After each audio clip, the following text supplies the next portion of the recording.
morning guys, kumusta yan o? Tapos na kumakila ng lambat guys. Kunti lang huli.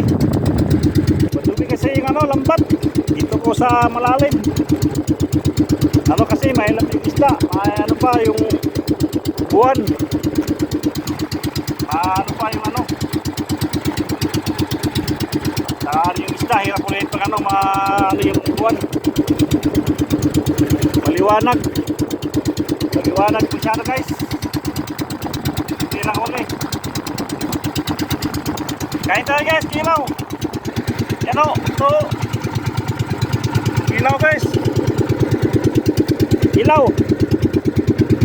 Tanggalin natin tinig eh. Patinig tayo.